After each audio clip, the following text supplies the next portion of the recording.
We can dance if you want to. We can leave your friends behind. Because your friends don't dance, and if they don't dance, then they're no friends of mine. Kill it with fire! Mike Tyson, of all people, said it best. Social media has made people forget what it's like to be punched in the face. There's no fear of reprisal. And Speaking of no fear of reprisal, let's go right into our next monster-in-law. uh-oh. Have you tried shutting the fuck up? That is the one that I had just pulled up that I was going to say next. Well, now I have to find another one. Ha ha ha ha! I wish I had that video of 100 now because I want that sound. We All love right, you, go ahead. Antwon. You snaked my mother-in-law complaint, but it's fine. All right, I found a shorter one that I'll read next. Long time lurker, first time poster.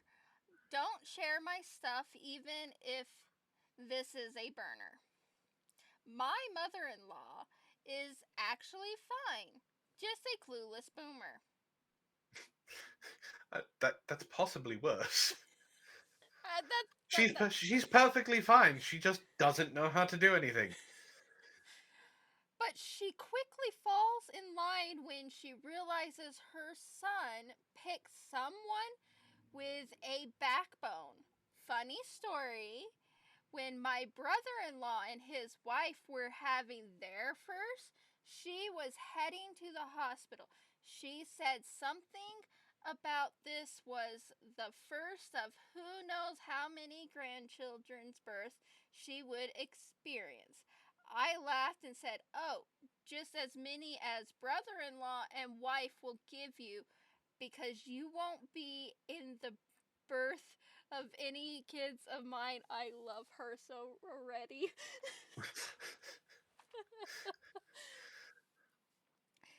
She scoffed and said, "My son has a say too." No, he doesn't.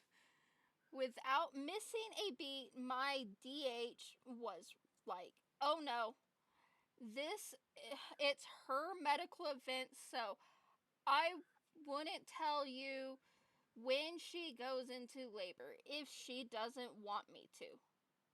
True, What Jim. is what is DH? Uh, Trying to think.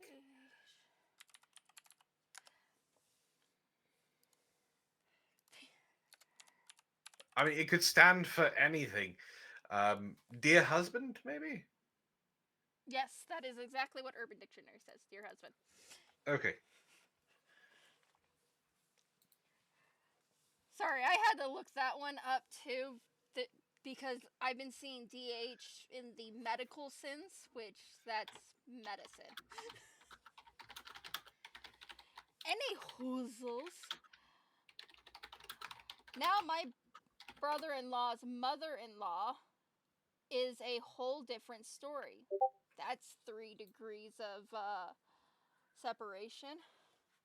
Okay, so brother-in-law, so his brother-in-law, which is his wife's no. Okay, so Her this is the brother-in-law, her brother-in-law. his mother-in-law. So this would be her brother-in-law's wife's mom. Like I said, 3 degrees of separation. Don't invite her to any birthday parties. That's all you have to worry about. It's a whole different story. She actually is the bio aunt of my sister-in-law. What? What? She adopted sister-in-law at birth. Okay. And lied to sister-in-law for years about her actual parentage until she decided to use the adoption as a weapon. What? To I hurt don't like sister-in-law. I don't like What? this woman already. I don't either. Um, she, when she was a rebellious teenager, that's even worse.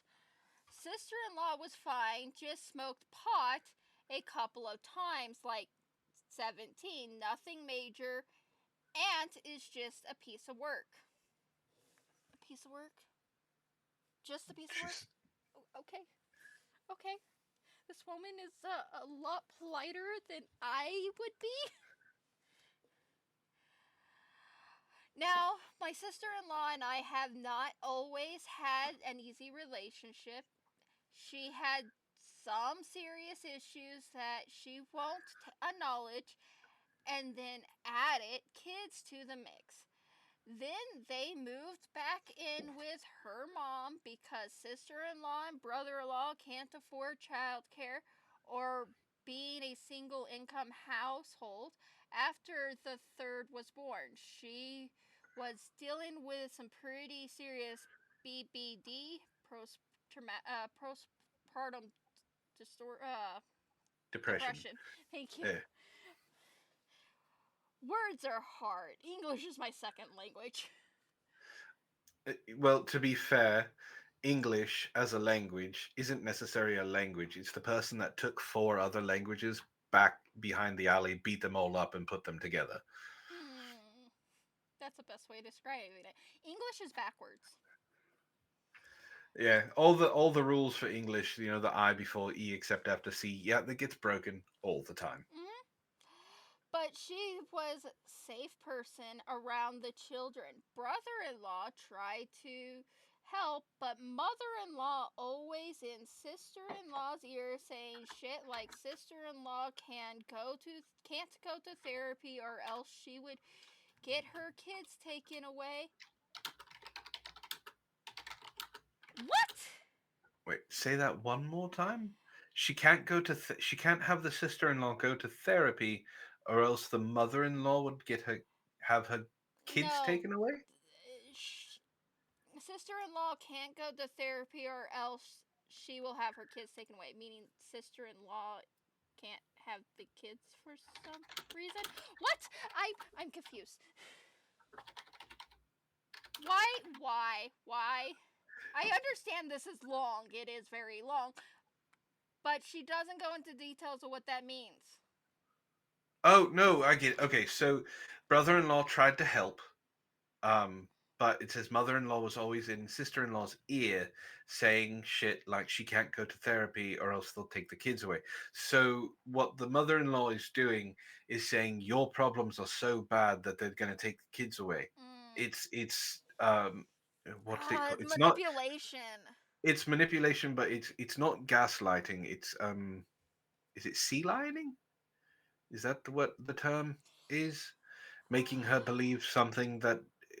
So gaslighting is trying to make someone believe something that didn't happen in the past. Yeah. Sea lining, I believe, is try outwardly lying to someone but making them believe it's the truth. Yes. In a I think in a political sense only. I don't know. I know it's something like It's that. 100% manipulation's what it is. Yes. It's causing self-doubt what it's doing.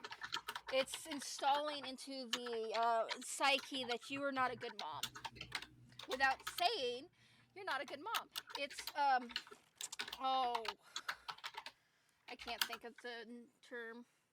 It's awful how people believe that therapists will lock you up and take people away. The only happens when they are in danger to themselves or others, like suicidal or violent. It pisses me off that people spread life. I agree 110% with that. We have a huge wrong stigma in in the world for therapists, and I hate it. And I hate how people use that stigma as a weapon. Yes. And there. Okay. So sidetracking from the horrible mother-in-law already. One of the things that I promote the most whenever I give advice or I am saying something in response to some stupid take from a red pill on Twitter is communication is important. The other thing I am an advocate for is mental health. Mental health and mental help are important, especially for men. Women need it just as much, but they have in this context, I'm not saying one is worse than the other. I want to make that Oh clear. my god. Men do not have an outlet most of the time to express their emotions. Going to therapy and having someone that can listen to you and allow you to work out those emotions would really help a lot of people. I So 110% agree. Therapy is never something to be shamed of. Therapy is so helpful. 110%. Dead on. In full stop. Period. It gets worse. It gets worse. I should have finished that sentence. Oh my god. It got worse. uh-oh. I'm gonna start the sentence over. Okay. But mother in law has always been in sister in law's ear saying shit like sister in law can't go to therapy or else she will have the kids taken away, just like her bio mom did. Okay, so that's gaslighting. Yeah, that's. It's still manipulation, but it's the term that everyone knows is gaslighting. She's trying to change make someone believe something that didn't happen, even though they know it didn't happen. She's also using her trauma against her, saying you're just like this abuser you had to deal with.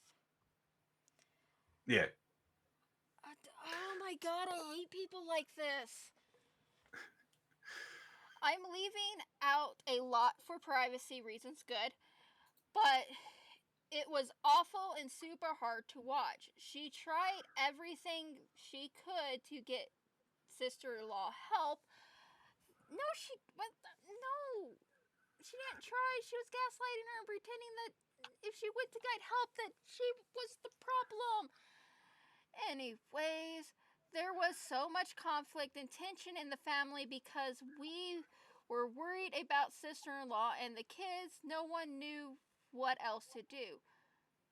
Were you worried about sister-in-law and the kids because of what sister-in-law's bio mom did, or because of sister-in-law? Because it sounds to me like you're thinking she is like her mom. What's Which, that as saying? as they said, they're leaving a lot out of for privacy. So Yeah. I, there's probably some stuff that we don't they understand, which is why they're writing it the way they are, yeah. but we as readers don't understand. Yeah, the way she's writing it, because we don't understand, sounds very similar to Sins of Thy Father. Yeah, the mom did something and it carries over to the daughter. It doesn't work that way. We know it doesn't work that way, but a manipulator will use that as an insecurity. And when they use it as an insecurity and they're successful, they will hit that button every single time Mm-hmm. because they know it works. Oh yeah, 110%. Especially if the manipulator happens to be a narcissist, because that personality disorder loves control, and it finds that one little crack that can control, and it will poke at that until there's nothing left. I'm not saying this mother-in-law is. I'm just saying in general. Right. Thankfully, after time and moving on their own, sister in law and brother in law are doing better. She found Jesus rather than going to therapy, so the root of the issues are not being addressed, but she's doing great, and now brother in law is WFH. I have no idea what that means. Um, Her kids are also a bit older, 12, 17, 6, so that helps. No, it doesn't. That's a very crucial time in the development. That is in Erickson's stages of development. That's figuring out who you are. so the whole found Jesus Oh, instead of thank you. therapy. It's work from home.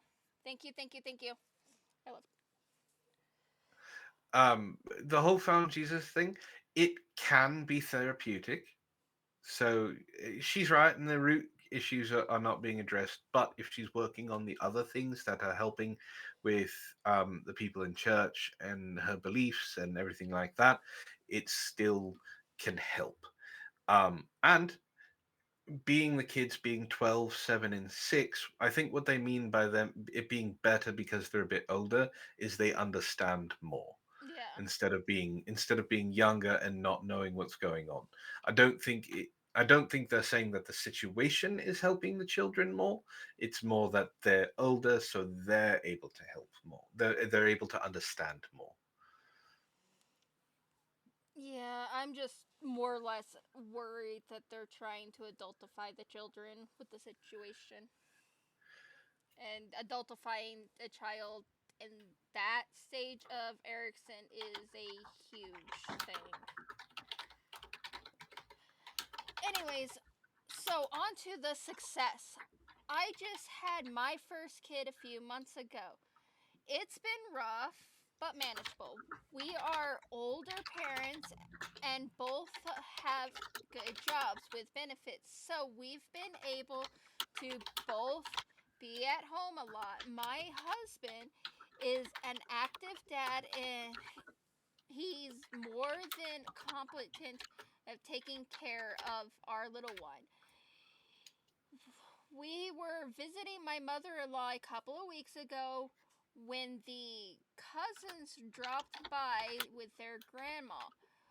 We are polite, and this is the first time that brother in law's mother in law has met our baby. She instantly started up with unsolicited advice. I can't feel my blood pressure rising and side eyed by my husband. I'm not about to listen to this advice from this woman. They tell me how to raise my kid. We make an excuse that babies need to be fed and changed, also true. We thought that nasty mother in law might leave while we were gone, but no. I just finished feeding Babe, so Dad had to quickly change and walk back out the common space with Babe. I'm 2, 3 paces behind. Then she does it. She opens her mouth one more time. Oh, dumb daddy, that's not how you hold a baby. Have you tried? When my normal, cool, calm, collect husband looks at her dead in the eye and says, "Have you ever tried shutting the fuck up?" Standing ovation for the husband. Standing ovation. And of course, all hell breaks loose. She looks at me like I'm on her side. What the actual fuck? No, I'm fucking hate you, lady. Not only are you a terrible human to your daughter, but you're a snobby bitch who never gave me the time of day until you realized where I went to college and who I work for. You are just going to let him talk to me that way? Yes, I think if he actually represented our feelings on the matter. We don't allow sexist shit around our kid, and you certainly don't take advice from abusers. Do you need any further clarity on your chivalry? She Country. country. There. Uh, we don't know that we knew everything. I've never seen someone shrink down so small in my life. She really thought she was an academic world award winning level, and she fooled us all. Thankfully, the two little kids didn't hear anything the 12-year-old heard, but she sees it. She knows her grandma can be bossy and has compl- English is hard. Commented. Commented that she didn't like how grandma treats her mom, but I'm pretty sure It's the first time she's heard someone call her the C word, so I'm probably not winning any Aunt of the Year awards. It's been weeks now, and she's only mentioned the incident to brother in law and sister in law and did so in passing. I hope that acknowledges that we know who she is and will help her in check. The forsakable future we will shall see. She's not your mother in law. She has no tie to your kids. She is not related to your kids by any stretch of the fucking means. So why be around her? I think it's because it's brother-in-law's mother-in-law. So if brother-in-law and sister-in-law have mother-in-law around, they're being nice and bringing her places, right? Yeah. So I understand why the husband said what he did, and he had every right to say it. It's Mhm. his home, Mhm. unsolicited advice from someone they don't like. Um, it, on top of that, they know everything that this woman has done. So I'm sorry, she got what was coming to her. Oh yeah, 110%. I agree, hands down. She got it. She deserved it. All right, so I have to go back to where is it? All right, I'm going to give you a choice. We can go with another mother-in-law thing, reaching my breaking point with MAGA mother-in-law, or am I the asshole for deleting my vlogger friend's footage without her permission? Oh, chat, you pick. I can't pick. I want to listen to both of them. Well, the MAGA one is actually really short, so if you want both of them, I can Yes, do both. I want both. Okay, so which one do you want first then? Which one do you want to read first? Let's go with the vlogger. Okay. All right, so this already has been determined. I'm not going to say what they determined the person is or isn't yet. I'll say it at the end. So, am I the antagonist for deleting my vlogger friend's footage without her permission? I invited my friends over for a housewarming to celebrate me moving into my dream home. It's a place I've been saving and working super hard for, something that all of my friends are aware of, and everyone was happy to come over and celebrate the milestone, as you should be. Housewarming parties are awesome, and you get to people usually bring you gifts. Anytime you get free stuff for your home is always a good time. The issue is that one of my friends, quote unquote, Susie, is a popular vlogger. She asked if she could film part of the party to include in her day in the life video. I'm super private, so I said no at first. But Susie promised she wouldn't show anything personal and only wanted a couple of scenes of my friends laughing together and footage of the food spread. She also promised I wouldn't be in the video.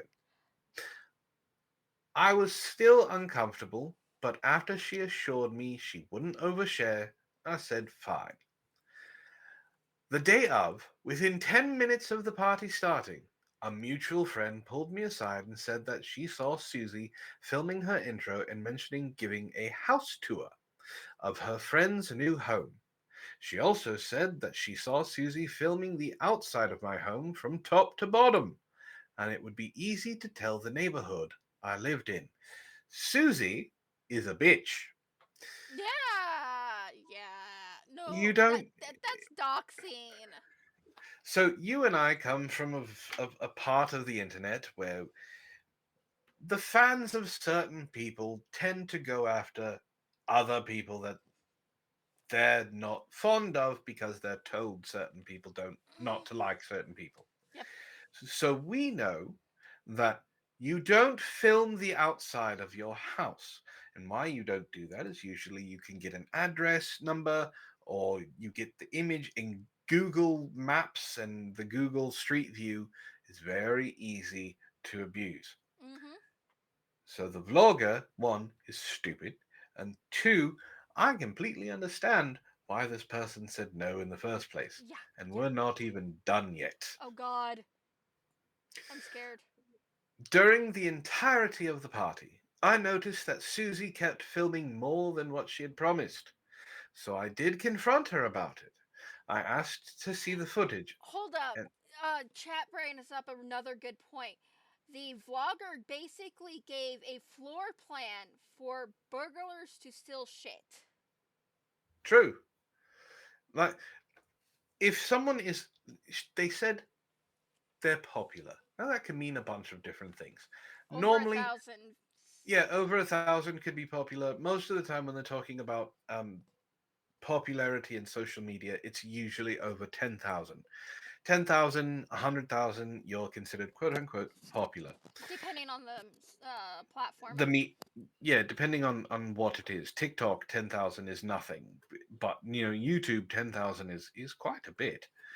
Um, so again, you and I both know fans are weird. That's an understatement. Fans of certain streamers or certain content creators, they have no agency. Like I have 1,400 subscribers on YouTube. If I had all 1,400 subscribers watching all of my things at all times, one, that would be awesome. Two, I have no way of knowing each individual person, right? So when you start getting into those high numbers, you don't know who's following you. You don't know what their beliefs are. You don't know what their morals are. You don't know anything about them. So, as Masked Druid said, you could very well have a burglar or someone who has no problem breaking into houses following you, and you just showed them, one, the address of your friend, and two, the layout of the house where all the good things are. And then add on top of that, we could throw in things that's on in the media. Look at all the K-pop artists that's had random ass fans show up and force their ways into these K-pop artists' houses and act like they Yeah. live there. And then there's also, I mean, people show up at streamers' houses all the time. Another good Um, example of that, as much as I hate the person, is the Paul brothers. yeah, but They had random they fans showing up at their houses after Hype House disappeared. yeah, because I mean they also kind of, I wouldn't say promoted it, but they basically said yes, this is where we live. We have people complaining about it and things like that. So it's It still shows. yeah, it shows how crazy fans can be. Um, movie stars Yeah, knew this Jack's stuff, and Films and the whole Sniper Wolf thing. That's another yes, one. it just goes to show how crazy people can be, and it's why a lot of content creators are very private. Hmm. They don't want people coming to their home. Like it's a thing. But let's see how bad this actually gets. I'm scared. So I did confront her about it. I asked to see the footage, and Susie said no, and acted super offended that I wouldn't trust her. I wouldn't trust Susie as far as I could throw her. I waited towards the end of the party, and when Susie was in the bathroom before leaving, I decided just to go through her camera. I was furious when I noticed that she filmed my whole home, even my bedroom and closet, and there were tons of clips where you could clearly see my face. I'm not kidding when I say that the footage looked like one of those home tour videos that realtors post online. I can admit that I was acting on impulse and my anger at this point, but I went ahead and just deleted all of the footage of the party. She found out shortly after when she went to shoot footage from everyone leaving and confronted me. I did admit to doing it, and we had a bit of a row until I just kicked her out. Good for you. Most of my friends are understanding and on my side, but they did say that I shouldn't have gone and deleted the footage myself. I personally felt like I did it the nice way of asking Susie directly first, and but she was being so obstinate that I had no choice. The drama's been spreading around now with mixed reactions, so I wanted another opinion in case I really was the asshole. Now, Not the asshole, not the asshole, not the asshole. yeah, well, according to Reddit and the 374 commenters, not the asshole. And I have to agree. If someone like you and I meet up for the first time, and I run a everyday vlog. And before we meet up, I say, I want to film this, and it's the first time we're meeting, we're friends. I think it'd be really cool. I think my fans would enjoy it. And you say, I'm not comfortable with that. I think the best of the situation would be me doing it to you since I have over 9,000 subscribers on YouTube. Well, we could reverse it then. You do that to me, and I say, I'm not comfortable with that. If you say, okay, I won't do it, that's fine. And we just go about our day. We meet each other, we have a great time, go out to lunch, do whatever. But if while we're doing that, you whip out your phone and you start vlogging, and I'm right there in the shot, we're going to have issues. Like I asked you not to do that. What the fuck? Mm-hmm.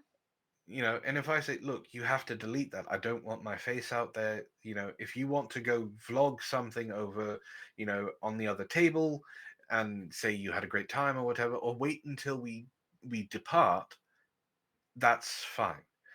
But you promised me that you weren't going to do this. Mm-hmm. It shows a lack of respect, and it shows you're not trustworthy.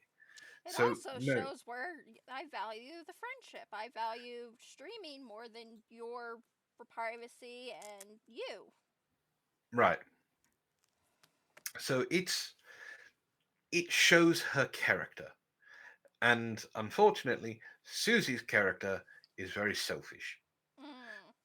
So I don't know the people who are not on this werewolf's side. That's the username. The people who are not on this werewolf's side are probably close friends with Susie, or are in her vlogs and have garnered some form of fame from it. And I don't mean famous as in they're famous. I mean, you know as well as I do, if you start bringing someone on a stream and they're very popular on stream and they like being on stream, they come on more, they get fans of their own. Mm-hmm. It's so they get something from that. So I agree with all of the Redditors. Um, not the asshole.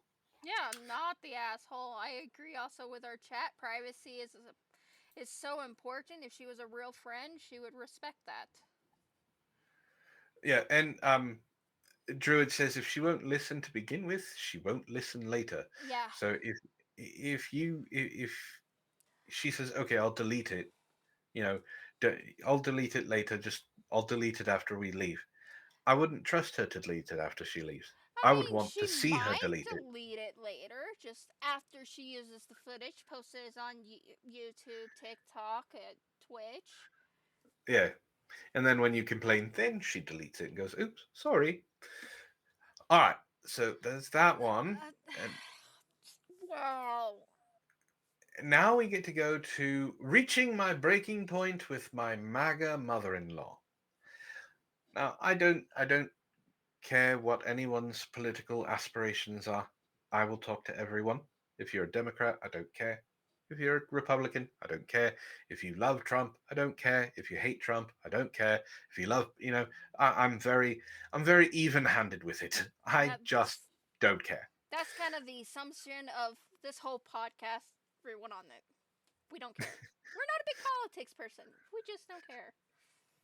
So the question that they ask about this is the little tag that they have is, am I overreacting? So when I'm done reading, we can give our opinions if she's overreacting or not. First post on this subreddit, so I apologize in advance for any mistakes in formatting. I'm really looking forward to rant after a bad fight with my mother-in-law this week. As background info, my mother-in-law is hardcore MAGA. My husband and I are not, as she constantly talks politics and has Fox News on when we visit. We've had a lot of awkward and tense moments over the years. Things came to a head this week with my mother in law and husband going back and forth with each other on Facebook over current political events, i.e., the Donald Trump trial. It led to a huge blow up. You would think this would not involve me at all, right? Nope. She deluded herself into thinking that I'm the one putting my husband up to arguing with her. She said I was indoctrinated in college and infected him with my political beliefs. During the course of their argument, she said that I would never be able to have children due to being too old. I'm the ripe old age of 32. She even reached out to my father to complain about what an awful human being I am. She told him I was classless, rude, and needed help. Help for what? I'm not sure, really. The whole exchange has me shook. Two more quick paragraphs and then we can go off. We've been trying to conceive, so we found a pregnancy comment particularly hurtful.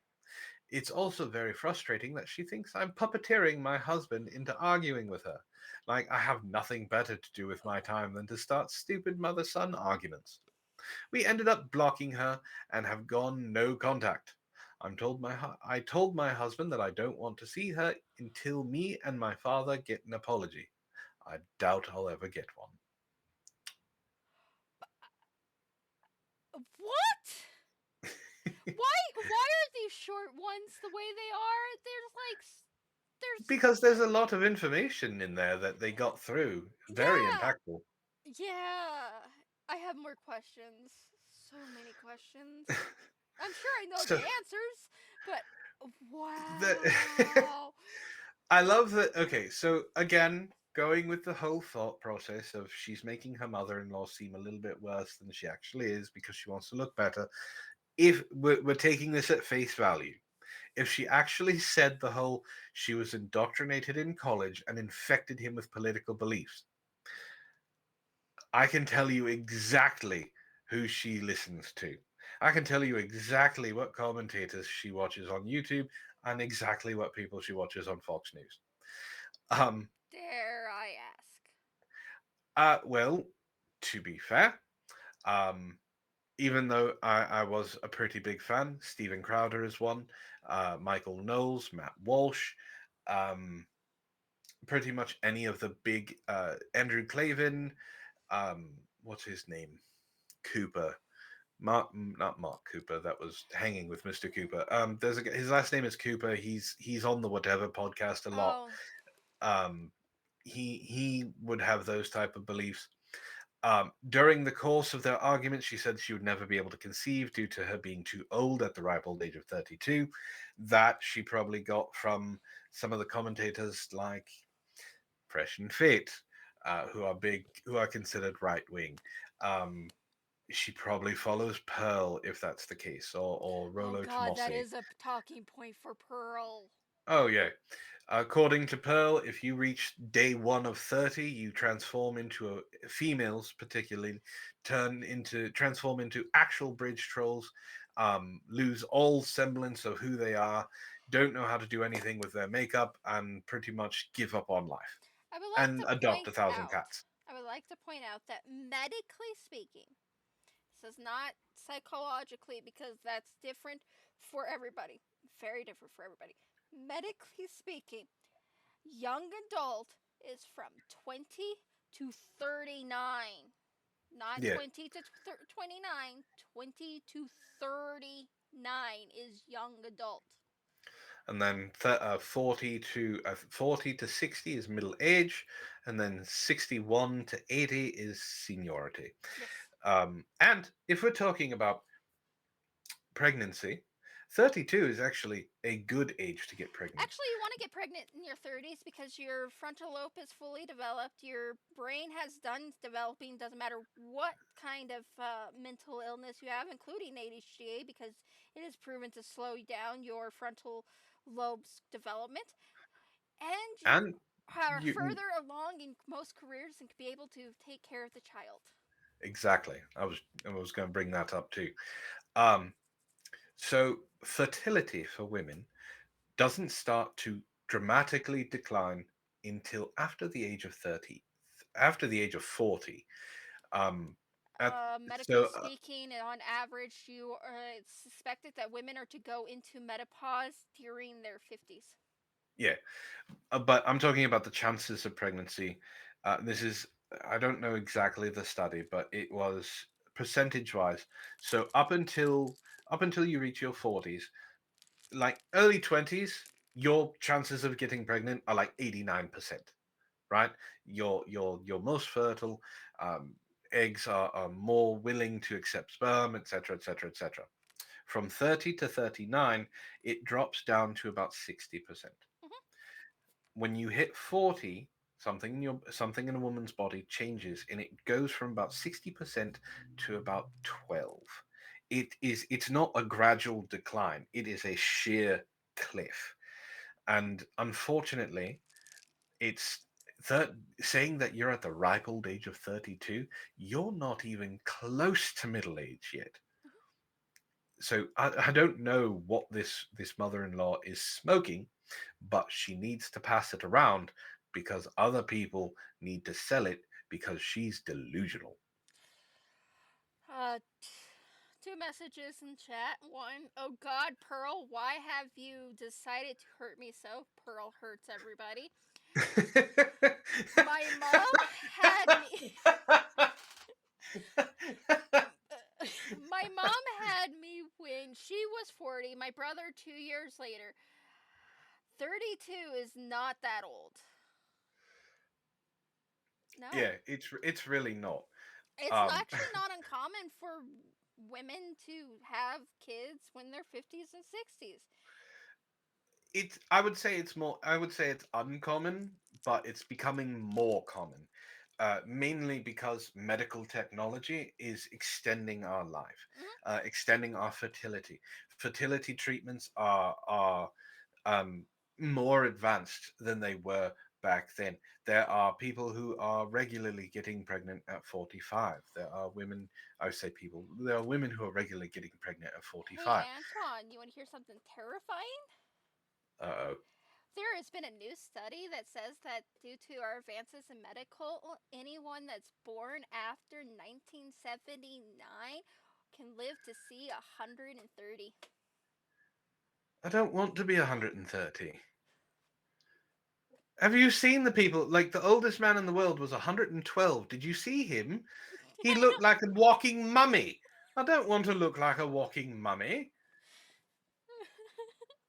There, Yeah.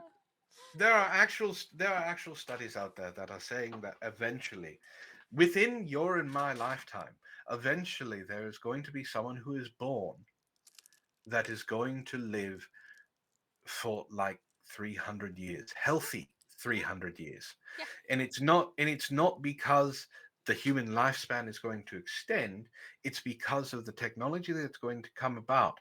Broken bones are not going to be an issue. Cell degeneration is not going to be an issue.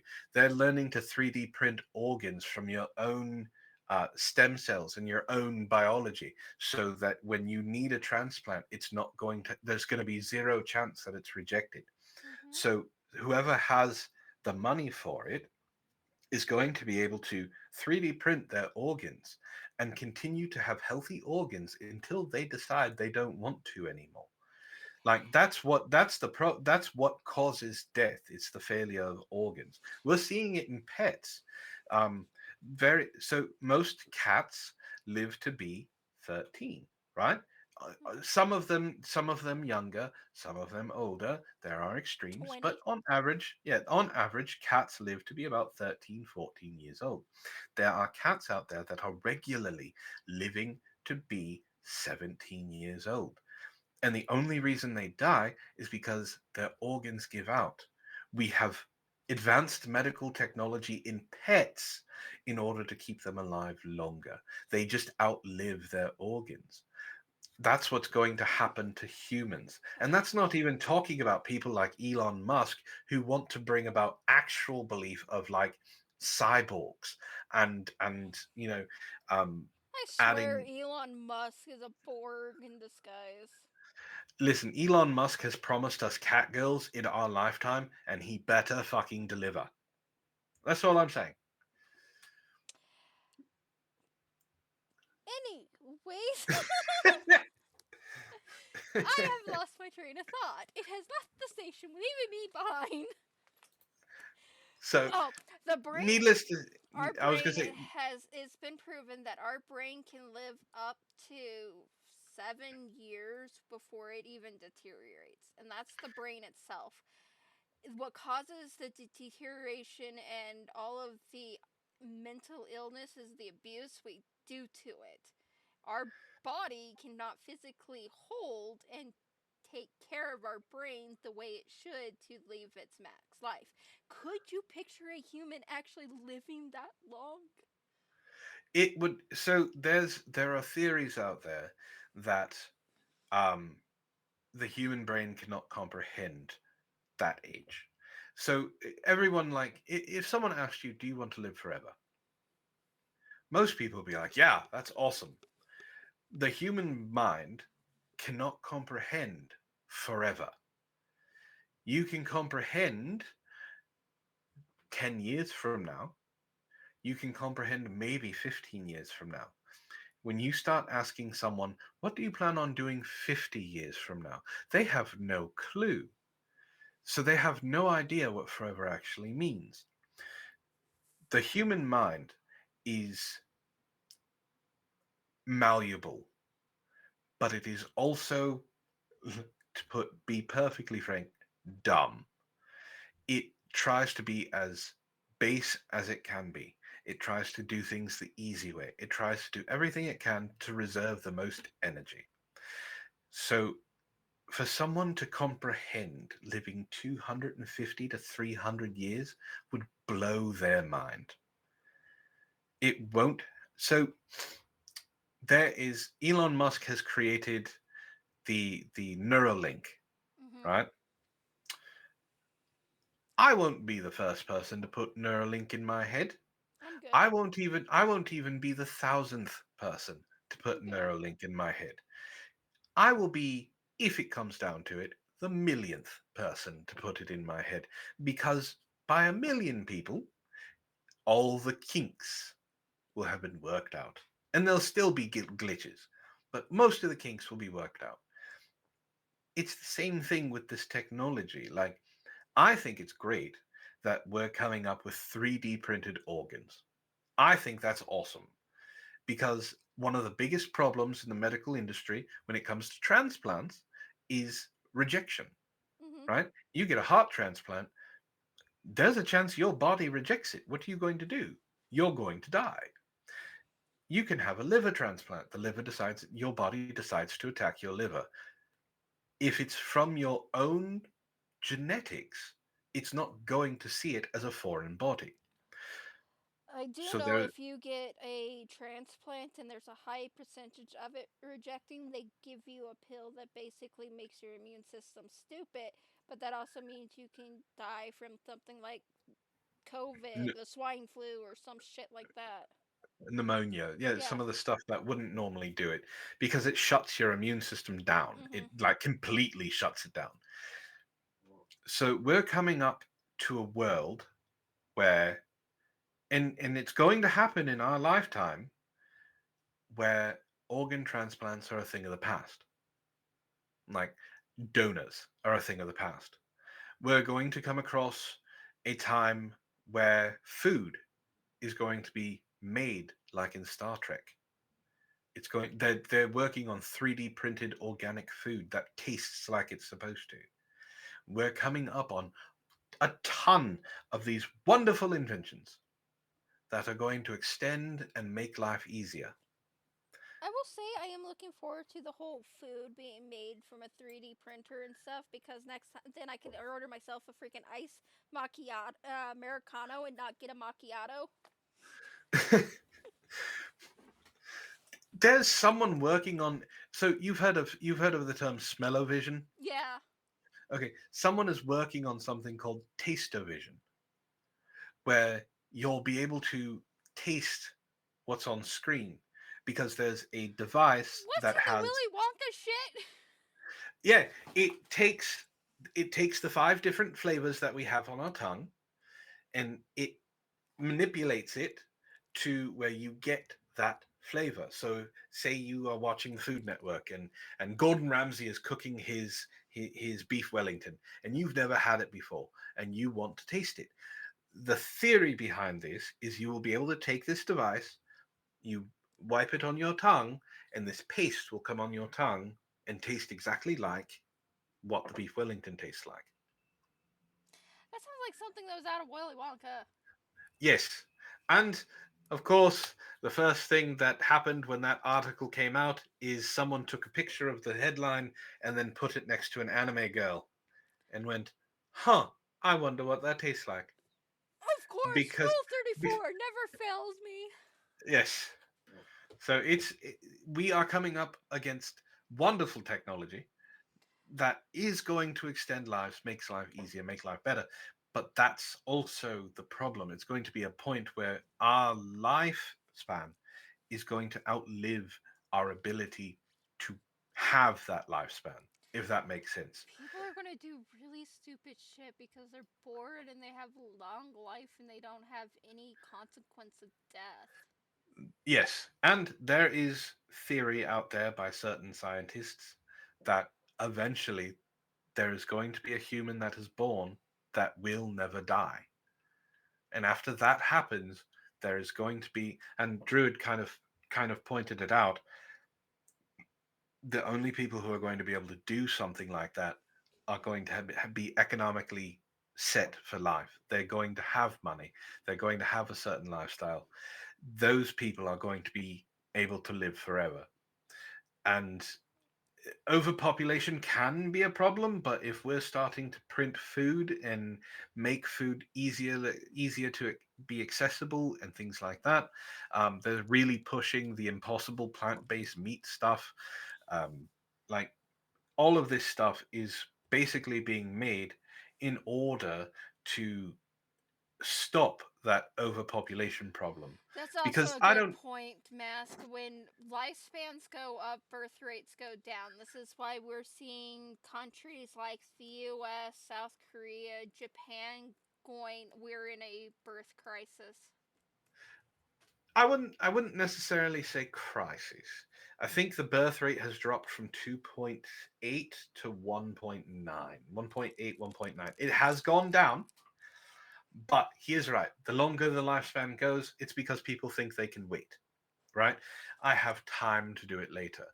Um, so I agree with him completely that that is a problem. But we're also talking about these advancements in technology that allow, like we were talking about, women to be able to become pregnant later on and later and later in life. Um, the first thing that happened was, we learned how to freeze eggs. So you can freeze your eggs early, and later on in life, when you're ready, you can have them fertilized and implanted, and you can give birth at, like, there are women. There was, what, it was 10 years ago, a woman gave birth at the age of 80. Like, it was the one egg she had left, just decided, you know what, I'm gonna get fertilized. I don't know who she was fucking at the time, but it worked, and she gave birth at the age of 80. Like, this stuff does happen, and it's going to become more and more commonplace, which is actually quite terrifying if you think about it. Like, Could you picture the psyche problems that could happen from living that long? oh, it's you'll have psychosis, no doubt, because there's going to be a point where you start forgetting things. Like, you live to 300 years old, right? You're going to forget things that happened in that first 100. And if you knew someone 200 years ago and they show up, that's a brand new stranger. You're going to forget things that you don't normally use. Um, this is a good example of it. It's from a role playing game. You've heard of Vampire the Masquerade, I'm assuming. Mm-hmm. Okay, so one of the core features from Vampire the Masquerade is when you play an older vampire, they don't know certain things. Like, if you're playing an older vampire in a modern setting, and I'm talking about older, like 300, 400 years old, they don't know how to drive because their brain has been set in its ways. So it's going to kind of work like that. You're going to get set in your ways, and there are going to be things that happen when you're 250 that you're not going to be able to understand. And it's going to delay anything, and it's going to cause a lot of problems. It's going to cause a lot of anger. It's going to cause a lot of confusion. I mean, we make fun of boomers now. Imagine what a boomer at 250 years old is going to be like. That's a nightmare. I mean, they're already not giving up on their all the power that they have. If they were to live forever and we would forever be stuck with them, our country would be at a standstill. Yes, That's and terrifying. that's another thing. Wars would become more violent. Yeah. Think about that. Right now, we as a whole of the world have agreed that nuclear weapons are a bad thing. Hmm. They get threatened. They very, very, very, very rarely ever get used.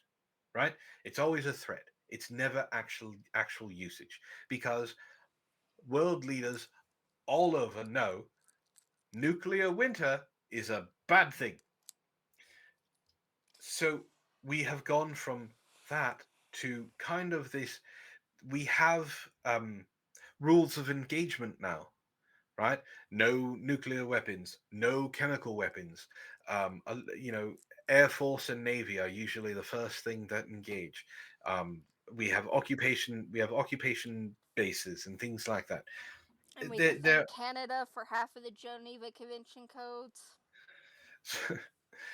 but we have rules of engagement. But now, think about it.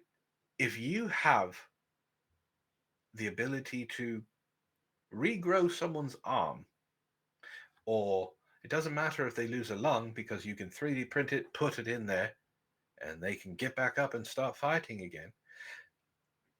War is going to become super violent. It's going to be aggressively violent because soldiers aren't going to be soldiers anymore. They're just going to be meat for the grinder. It's There are so many, like, I praised the medical technology because I think it's great, but at the same time, the long term effects of this Mm. have the possibility to be really horrible. Oh yeah, 110%. I mean, look at the post that I posted in the Discord about North Korea and South Korea. I love South Korea. It's amazing. But if we were living to see 300 and things are going to be replaced, do you really think North Korea would be sending over their trash to South Korea? Do you think South Korea would be blasting BTS while they're still in the army to North Korea? No, it would be a total different story. Yeah, so Gah!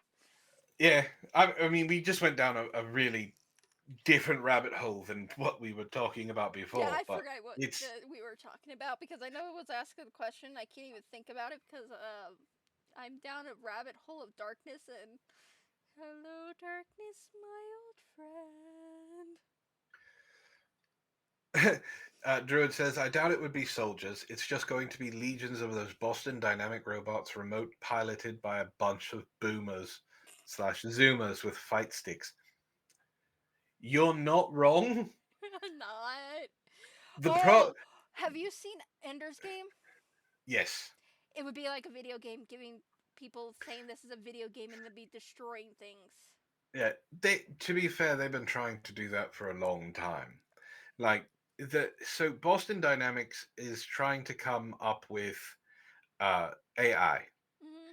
and they need to stop because every single movie, every single book, what happens when AI gets created? It doesn't have emotion. It only has, statistical probability Have and things like you that. ever watched the movie Nine? Yes. It exactly like that. He needs emotion. The scientist starts making and taking his the what makes him human in the little dolls. You need Yeah. that, not just thoughts and information. Everything gets deadly. Yeah. I mean, the perfect example, of course, is Terminator 2.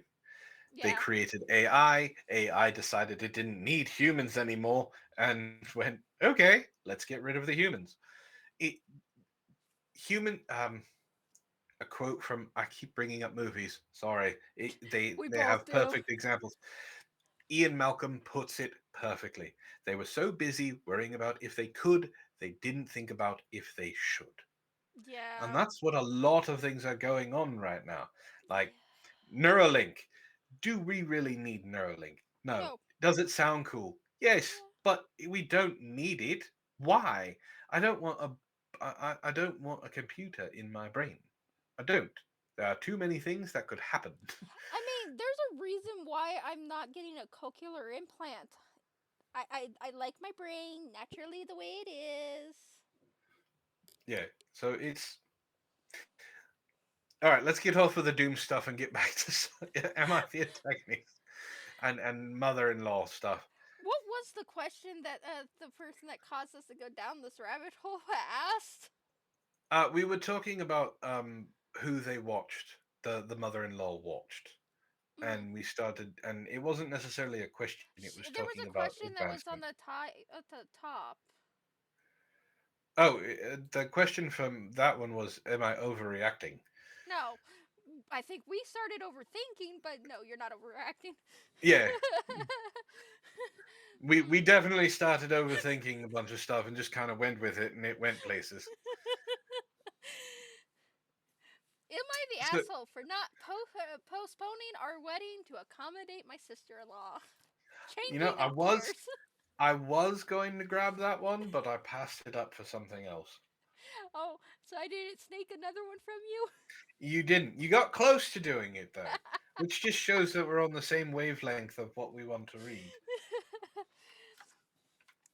My fiance, male 28, and I, female 28. Why is it always the 28-year-olds?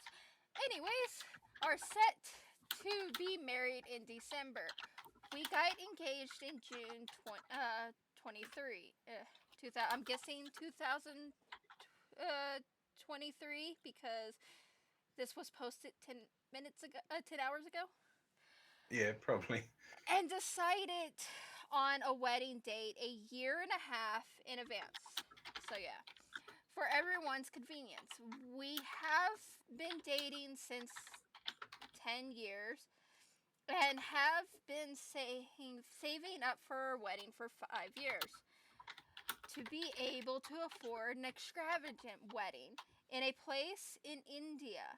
And we finally made those arrangements. Round of applause, round of applause. I mean, so far, you're not the asshole. My husband's sister has always been a golden child. Oh God, we got narcissistic talks, so I'm betting mother-in-law from hell or father-in-law from hell. Possibly. She's always gotten everything she's asked for, as opposed to my husband, who was treated like a cash cow. So he was probably the scapegoat. Every time his mother needed anything expensive, he's the first to call she makes. I try not getting between them, but she's never shows any interest in his life. Coming to the wedding, we set out the dates in December 2023 for people to plan for their holiday plans and events. My sister-in-law got married 3 years back. It was a nice wedding, but not as fancy as ours. When she knew about the plans, she started finding problems in everything, to the point where my husband asked her to stop interfering. Oh, God. You give them a year out and she's already trying to sabotage your wedding? This is the sister-in-law. Yes. I hate to, so I hate to say this. The sister-in-law can be uninvited. Yeah, yeah, yeah. It's that simple. If you think she's going to cause a problem, just be like, look, if you have this many problems with it, don't come. Last week, we got a call from her in all excitement to tell us she was pregnant and is expecting a child in December. Oh God, I see where this is going. Both of us were shocked but happy for her and congratulated her. She's been proceeding saying, so you can't just come to San Francisco to get married at the city hall. I would need help with the baby. God, I knew I was going there. I'm sorry, what? Why did I know it was going there? Wait. I'm going to have a baby, so you need to stop all of your plans of getting married to come help me with the baby and Yeah. just get married at City Hall. Yeah. I was befuddled and told her the wedding is still on and her having a child doesn't change our wedding plans. She threw a fit and that said and hung up. Later that day, his mom called and told us to postpone the wedding 6 months so his sister could attend it. And if we don't, then we won't attend either. And her daughter's pregnancy is bigger event than your stupid marriage. My husband was upset and chose to not respond, but I lost my shit, rightfully so. I told her that if my sister in law prioritizes her pregnancy over our marriage, which she knew about a year and a half, we are not obligated to prioritize her pregnancy over our happiness. My husband is speechless and we don't know what to do. WIBTA for postponing the wedding. No, you're not the asshole. No. So there are many things that are involved in a wedding. Yeah. One of them is location. Now they said they were having their wedding where again? India. India. Yeah, that location costs money. If you postpone, usually there's a very large fee. On top of that, there's a chance that they will not be able to accommodate that 6 month goal. So, just because she got pregnant, which I understand, the sister wants the mother there, blah, blah, blah. I agree with Final Fantasy 105. Sister is very jealous. The sister-in-law, last one because we've been going for about 2 hours. Yeah. It's a long one, and it says my mother-in-law is so nice and I don't like her. That's a little bit more confusing than the one that I found, which is, am I the asshole for blowing up at my wife over my daughter's school picture? I was gonna pick that one too.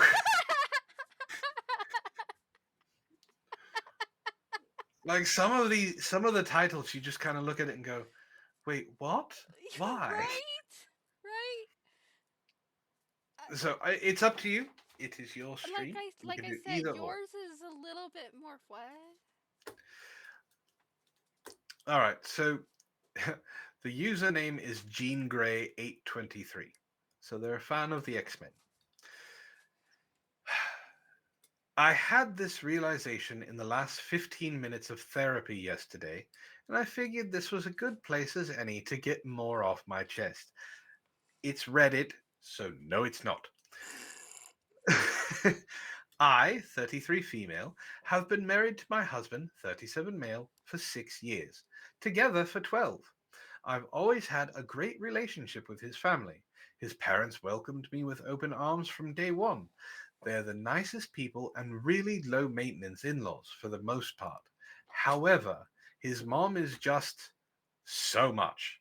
She actually put ellipses in there, but she used it correctly, so I have to give her credit. She raised two sons who are just their dad, introverted, bookish, low key atheist, whereas she's an extremely extroverted, social, liberal Catholic. That's a That's a really lot. interesting combination. The liberal Catholic is that's something. That's new, honestly. I Usually you des- see Catholic with con- Republican. yeah, conservative or Mhm. traditional conservative. Yeah, that's new.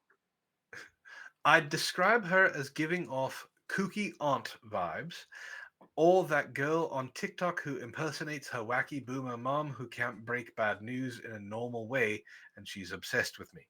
I know exactly which TikTok user she's talking about. Oh my god, I'm on TikTok too much.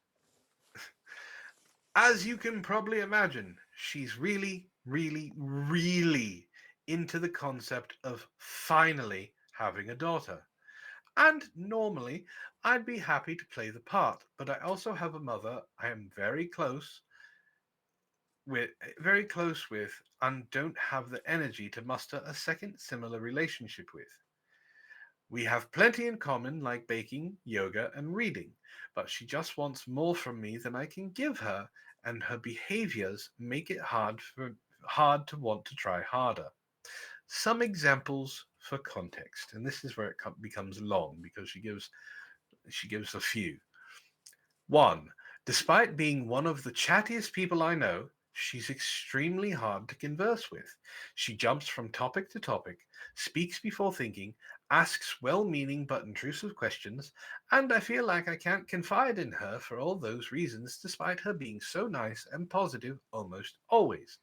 Every time I text her to say hi or send a cute photo of the pets, she responds, days later, mind you, with a million questions about my life, work, hobbies that I end up not replying most of the time.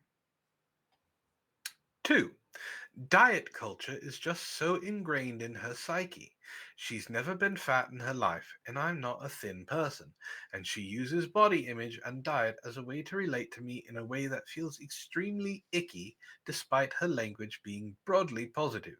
She uses, you look like you've lost weight, as a compliment, that is a compliment, and is on some kind of new dietary kick every other week.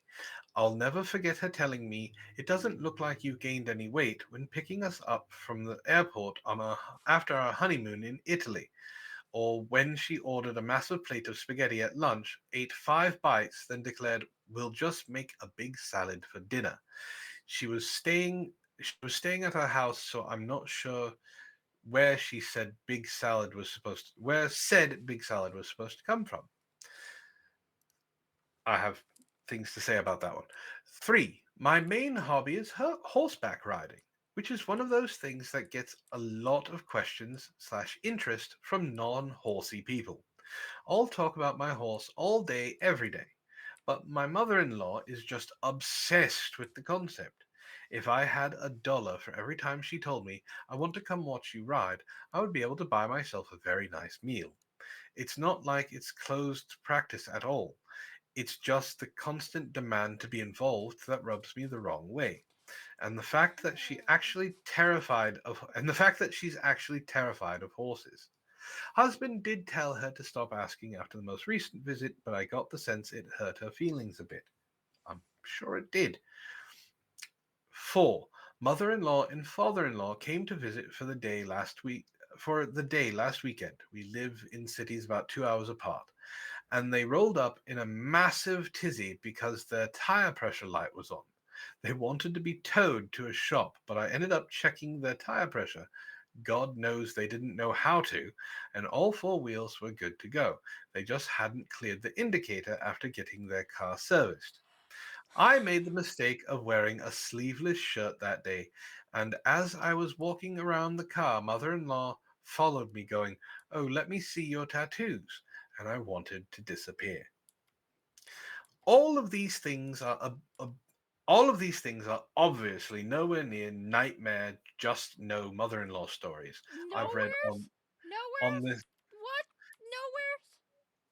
Nowheres? But my mother-in-law just exhausts me. She makes me feel like I'm some kind of novelty. and I feel like a garbage human because she's just so nice and I can't give her what she wants. I wish I could. She means well and is a good person, but I'm not her daughter or her bestie. I'm her son's wife and I love her, but I just don't like her that much. If you made it this far, thank you for reading, and I hope some of y'all can relate or at least find amusement in the champagne problems I'm having. Some champagne problems of having a mother-in-law. So she's not as bad as what we've read. Well, bar low. Yeah, but that I mean that. So what it seems like to me, and this is just me, is her mother-in-law is trying too hard, Hmm. and that is a thing. Yeah, Now the body positivity thing, I think this woman is a little sensitive about her weight. yeah. Um, the it doesn't look like you gained any weight when coming from the honeymoon in Italy. We don't know if Jean Grey said anything like, we're going to Italy. The food is always so good. I'm going to gain a ton of weight. So if she forgot she said that, and the mother-in-law, when she picked them up, said it doesn't look like you gained any weight, she was showing that she was paying attention to the joke that the daughter-in-law made. So I don't necessarily see that as her being insulting. Um, if the concerns have been made about her weight, like she herself has made concerns about her weight, then the compliment, "You look like you've lost weight," is her trying to boost her ego a bit, right? Hmm. It's not an insult. It is a compliment. The other stuff just seems like the mother-in-law is a little bit extra. Um, That's like saying it nicely. being obsessed with her hobby. Like that is she's trying to find something her and her daughter-in-law can kind of bond over. That's what this sounds like. It sounds like she's trying to find something to bond with her daughter-in-law, right? It doesn't sound like she's trying to be intrusive, but she is by trying too hard. Not knowing, I don't know about the tattoos thing. Like they've been together for 12 years. You would think she would have seen the tattoos already, right? So some of this stuff seems like she's making a bit more of it than it should be. But to me, it just seems like she's trying to connect. Maybe she feels like she hasn't connected with her, or maybe she feels like the daughter-in-law doesn't like her, which obviously is true. She's trying, and she's trying in her own way, but it's a bit much. Like I I'll don't. just throw my sociology degree in here one more time. Um, Yeah, go ahead. it's a generational difference, is what it is. It's 110% a generational difference. Mother in law's generation, I'm assuming she's probably a Gen Xer, which they had diet culture shoved down their throat. It became Yes. a norm for them. Where she's probably a millennial, maybe a Gen Zer, where diet culture's not so shovey. So, her making her comments that she's doing about the latest diet, which I have my own personal opinions, keeping them out of here type of thing on that, and all that, it's her generation's way of trying to connect because that's what they grew up. That was the norm for Gen X. Yeah. They Ishtar kind of hit the nail on the head. Daughter-in-law needs to suck it up, have a gentle talk, and say that she loves her, but she's feeling like mother-in-law is trying too hard and making her feel claustrophobic. Hey, what is the theme of today's stream? Communication is key. Yeah. Yeah. Communication is solves a ton of problems. It It really really does. does. Um, and a lot of people don't understand that. It's true. She should talk. And I agree with you. It's the way that she grew up in her generation. In the 80s and early 90s, diets were everywhere. Mm, Atkins, juice diets, colon cleansing. The day spas became really big. yeah. All of that stuff got ingrained, and then late 90s, early double aughts, things kind of calmed down. Like people found out that crash diets are not good. I They're not mean, look something that at work. the early 2000s where a healthy body was considered obese. I mean, that was a whole ass thing for millennials. Yes. Um, we got the models. Models are a perfect example of how things go Yeah. because they are pushed. So They're in pushed to the the extremes. yeah in the 80s and 90s, especially the 90s, it was that super thin, super unhealthy looking female model. Like Hmm. she had I can't she had curves, but they weren't like super slippery when wet curves. They were there, but she looked like she needed to eat about 12 sandwiches. But then after things started showing that diets like that and that body image and anorexia and bulimia became more well known, the more healthier weight started to show in models. You get Hmm. people like Naomi Campbell and what's her name? She had a television show. She had a reality Oh, I TV know show. who you're talking about. Crap, I can't remember her name. I had it 2 seconds ago too. Yeah, she was healthier looking, and then she ballooned up to a certain size, worked her way back down to another size, and then ballooned up again. Oprah did the same thing. Like weight and body issues and body positivity and all of that stuff has always been an issue. And And then you another, get into and then oh, you go ahead. also go into the hobby thing. Gen Xers, they weren't allowed to have hobbies. They had to fit in this mold for society. So hobbies kind of fascinate them. They don't Yeah, understand it. it's and having them, they didn't have time. Like a Hmm. lot of Gen X kids. I'm not Gen X. I missed it by a year. Same. Um, Technically, I'm a millennial. Uh, but Gen X kids were latchkey kids. Hmm. They grew up and they had the two working parents and they had to do everything themselves. They grew up really fast. They had to make their own meals. They got home, they were alone, do their homework. They had all of the responsibility and none of the fun. So when they got older, they didn't know what to do. Like they didn't know that they could take time to do something. They could take time out of their week to put models together or play video games.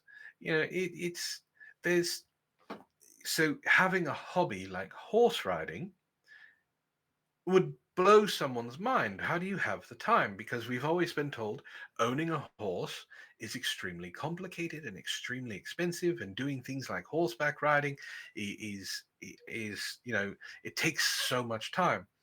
It, any hobby takes time if you want to enjoy it and be good at it, especially something like horseback riding, where if you fall off, you could get hurt. So, not understanding that someone was able to relax and take the time to do something, I can see why she's kind of obsessed with it. Hmm. It's something different, it's something new. Hmm. But going the way that she is, I can also understand why the daughter in law is like, all right, look, calm your tits and just go about your business. Yeah.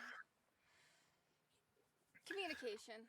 Yeah, Yes. I understand. There's definitely a culture difference between the two, and it's causing miscommunication without words. Just sit down and go, hey, I would like to talk about this. I'm not trying to hurt your feelings. I just want to find and understand where you're coming from. Yeah. Here's my boundaries on this matter. I just want to know why you're doing XYZ. And if she does that, it could be simply the mother-in-law goes, "Well, I want to get to know you better. Hmm. You know, you're in my son's life. You've been in his life for 12 years. You've been his wife for 6. I don't feel like we know each other. I want to know you more." And they can work from there. Like it doesn't have to be this instantaneous, okay, we're besties, or Yeah. okay, you're my daughter. It's okay, A lot of the let's problems she listed off, it's a generational thing. I mean, even the tattoos. Gen X used to view tattoos as only done by criminals. criminals, bikers, and servicemen. And now, everybody has one. The daughter in law should also be grateful that the mother in law is trying to be interested in her hobby despite the mother in law's phobia of horses. That's a hell of a sex. Yes, I mean, another good example of that's my daughter now has a snake. I'm terrified of snakes. The it's taking a lot for one to have that snake in the goddamn house. Two, to sit there and have that conversation. There's a hell of a lot that the mother-in-law is doing because she's scared of horses, and she's trying to get this connection. And daughter-in-law's like, "You're asking too many questions." Yeah. So I think, as you said, it's kind of the theme of tonight's episode. They just need to talk. Yeah. Seriously, sit down and talk. Yeah. And not have her husband do it for her. No, them two. No third party. Yeah, Miscommunication happens more worse with third party. Best way example of that: the game telephone. yeah. And I think that's kind of probably why she felt a little bit more upset that her son, told her to kind of ease up instead of having the daughter-in-law do it. If the daughter-in-law did it, I think the hurt wouldn't have been as much as it Mm-hmm. is. And well, now they both seem like very nice people. Like nothing in her descriptions made the mother-in-law seem like a horrible person. And just Very from the mundane. yeah, and just from the word usage, she was very um she praised the mother-in-law. She didn't deride her. Mm-hmm. She was like, this is just who she is. She's smart, she's interested, she's eager. She was very nice. So just by both of them would be they both seem like nice people. I think both nice That people. is an amazing idea. A good suggestion would be to do a mutual hobby together once a week, every couple of weeks. Yeah, like pottery. Go there are so many stores out there that like you can pick pottery and you paint it. Like you paint it Dancing's in another one. yeah. So yeah, that's a amazing suggestion. That is. I love it. I mean, But but communication. If yes, I mean, doing those hobbies together would give you something to talk about, would open up the door to communication and understanding. Eh, but even doing the hobbies together, if you don't have any communication, they're not going to do what needs to be done, which is the communication part. exactly. Communication. Kids, remember to communicate with the people in your life. Or miscommunication will always happen.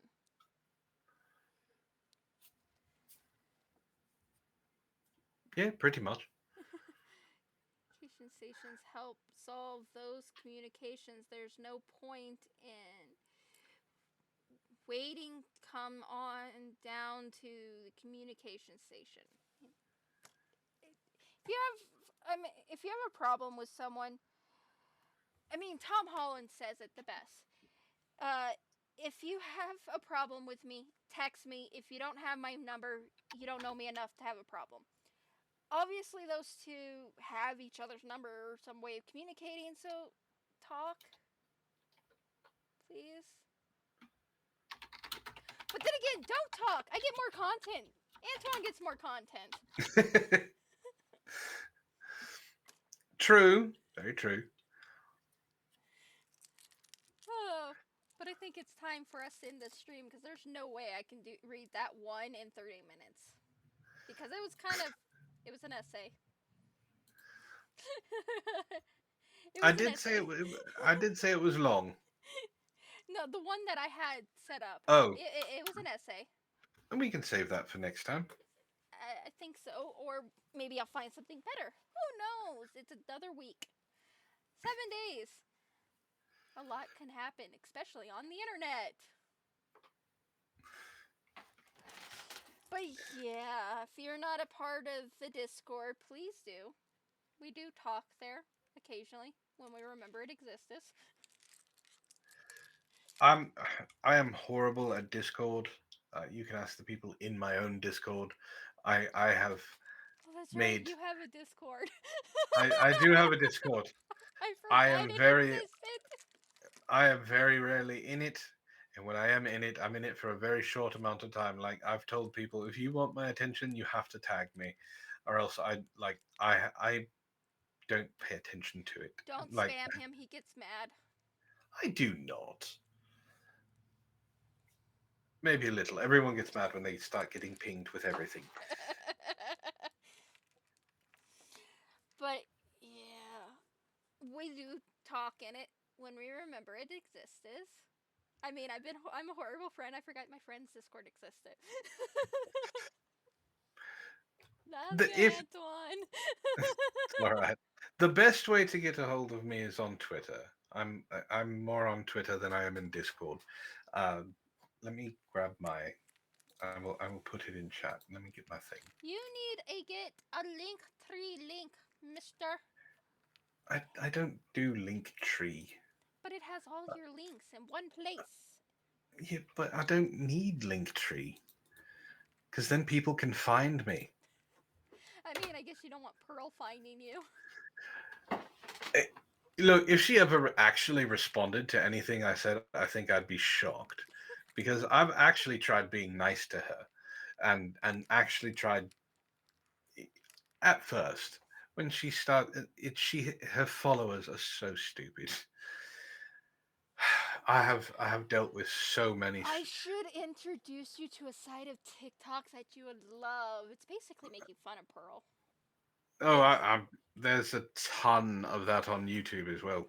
It's these TikTokers are acting as if they have Pearl on their podcast or whatnot, and they're interviewing her.